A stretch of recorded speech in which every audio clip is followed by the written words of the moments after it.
High food prices, unfortunately, have put such a strain on American families that people are trying to get creative about how to get their next meal in the richest country in the world. This is so devastating and shameful, but nonetheless, for some, that includes extreme couponing, which is fun. I like couponing, gardening, grow your own, and even hunting, which I know people do it. I don't know if I'd be able to do it, but to each their own. Now, on Monday, we talked about how the Wall Street Journal's report on high food prices is, in fact, a political liability for Biden, but more importantly, a strain on American families. It's been 30 years since food ate up this much of your income. Ongoing high costs lead food manufacturers and restaurants to keep prices elevated. So they found that in 2022, consumers spent 11.3% of their disposable income on food, which is a 3-decade high. Now, after publishing that piece, the Journal asked their readers to weigh in and share what they've been doing to cope. How are they making ends meet? How are they trying to keep the price of food for their families as low as possible? Some of the responses weren't too surprising. For instance, some people said that they're imposing new limits on eating out, something that I really should implement because it is costly. Using more. DJ Khaled was a pioneer on that. It's an old reference, never mind. Don't think about it too much, never mind. I won't. Using more coupons at both grocery stores and restaurants, and buying more in bulk, so going to Costco, while purchasing less packaged food, meat, and organic vegetables. But others are also going to greater lengths. Before I go to what others are doing though, John, have you changed any of your habits when it comes to groceries? I mean, I do think that takeout or delivery is very expensive. So that's something that I used to like to do much more. I don't really do that anymore. Like, getting like, Indian for 2 is like $70. That's too much. It's so crazy. It's like going to a restaurant used to be. But we also, a couple years back, we started doing Blue Apron, which like not as part of, like, they don't give it to me. It's not a sponsorship, I pay for it myself. But that works out, at least according to my math, as being pretty cheap per meal. Yes. So that's one of the ways that we sort of simplify a lot of the dinners, at least. Blue Apron has actually, so by the way, I swear to God, this is not a plug for Blue Apron, but Blue Apron has actually been a great way for our household to save money as well, because I'm paying for those meals. I'm gonna make sure I make use of those meals. So I'm gonna cook the food, and it is relatively cheap. And I don't want it to go to waste. I'm spending money on this service, and yeah, I think spending money going out for dinner is just, it's so astronomical right now. So Blue Apron has been very helpful for our family too. Now let's get to some of the more extreme things people are doing. So Bernard Brothman, a 67-year-old retired human resources executive, basically scaled up his gardens to save money on groceries. I'm jealous of this person because who among us has a garden, honestly? We might have millions of people watching this show, but you can be the difference maker, because we just need 1% of our audience to be paid members, and then this show can be around forever. So you can make that difference. Click join now. I have a couple of fruit trees, I don't have a garden. Oh, well, you could have a garden, you do have a yard. Like most people don't have yards. A lot of people don't have yards. So Bernard Brothman, I'm very happy for you, and I hope one day to have my own garden, but I'm glad that he's taking full advantage of it. He now grows more than a dozen crops from spring to fall in a community garden. Definitely using a community garden is a good idea. Good for you. My wife used to volunteer at those. And another he built at his son's house nearby. He spends about $200 on fertilizer and seeds for the kale, carrots, squash, tomatoes, and other food he grows, but winds up saving hundreds in grocery bills across the season, he said. And by the way, gardening is very relaxing. It's a nice way to get in touch with nature. It's a nice way to go outside and literally touch grass. Yeah, if you can do it, yeah, I think that's a good idea.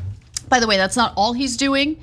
Brothman tries to cook food in batches, freezing portions of salmon. I would never do this. This is too much effort. Salmon and other meals for future occasions. I think a lot of people do that. I hate meal prep so much. Okay. I hate it so much. But I really do admire people who have the energy to do it. It's just, food prep means it's your day off, and you must now dedicate a part of your precious, precious time off to meal prep. Put an iPad or something in there, you put on a TV show or podcast.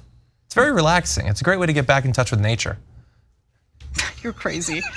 Let's get to Nancy Randall, who's using a different technique. After watching their household expenses surge, Randall cracked down on her family's spending, insisting that everyone cut their expenses by 30%. Jesus. For the 56-year-old retired dietitian in Houston, oh my God, living in that house must be unbearable. That has meant more discipline in the grocery store and the kitchen. Instead, Randall's family is making more use of the food they harvest themselves, the deer they hunt and fish they catch. Her family fishes for snapper in the Gulf of Mexico and shoots about 8 deer a year, processing the meat into venison sausage and hundreds of tamales. That sounds cool. That's gonna be difficult for a lot of people to do, but you could do that hypothetically. So cute. Yeah. They're so cute. They look like big Charlies. They do, well, yeah, I think that he's an offshoot from them. But look, growing up, my father hunted a couple deer. I vaguely remember that. Did you ever go with him? No, I was too little at that point. But for some people that is a thing. Like I know, some family in Texas, they do hunting to actually eat. It's a thing. It's definitely a thing. I visited a friend in Arkansas many years ago, and he loves living in like a rural community. So there were like no houses for very, very like long distance, which back then I thought was crazy. These days I'm like, man, he's really living the dream. I wish I had that. But anyway, he also did the deer hunting and then froze a bunch of the meat, which lasts a long time because animals be big. Okay, there's a lot of meat that you can use, and so I think for some families, yeah, hunting does make sense. I don't know if I'd be able to do it. Like my own personal thing. No judgment if you do it, I guess. But obviously do it legally. There are laws around it, and be kind to animals. Anyway, with that said, as you're hunting and eating them. I know. Kathleen, you look beautiful, by the way. That was polite. I know, John, but like I don't. Listen, since I'm not vegetarian myself, I try to not eat meat over the work week. I feel bad judging people who also eat meat, but don't want to buy it at the grocery stores and want to go hunting for themselves. I eat meat. I'm just talking about the irony. I'm not judging. I know. Let's go to another person and stop listening to John, okay? So Glindmeyer, Kathleen Glindmeyer, who's a 69-year-old registered dietitian from Phoenix, used to shop grocery stores during a monthly 10% off senior day when she remembered. Now she plans for it, making sure that is when she buys laundry detergent, cat food, and other items that are rarely marked down. She and her husband now eat some canned goods past their Best By dates. I don't know if that's a good idea. After a recent lunch with friends cost $150 for entrees and a glass of wine each, the group has shifted to a regular potluck at one of their houses, she said. Good idea. I like that idea a lot. I love potlucks. They're fun. We should do one. Maybe. Okay. I don't know why I bothered trying to invite her to do things. That was cold, by the way. I'll do a potluck. You're more polite to the animals you hunt than you are to me. No, I do. Yeah, I don't want to go. Listen, it has to be meticulously planned, though. Yeah. But you were mad at the dietitian for trying to save money? No. But the dietitian wants like her family members to cut their costs by 30%. She's acting as if she's an executive of like a Fortune 500 company in her household. Like, you're calm acting down, like an lady. event planner. Calm down, lady. Okay. No, but with the potlucks, we all know what happens with potlucks, right? There's like 28 people who show up with like a 2-liter thing of soda.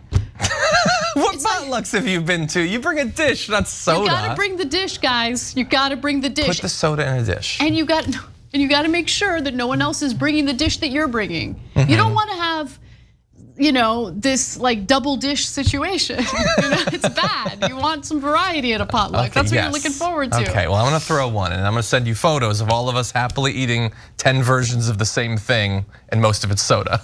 Oh my God! If you host a potluck, can you call it John's Hometown Buffet? I felt so much anticipation for that.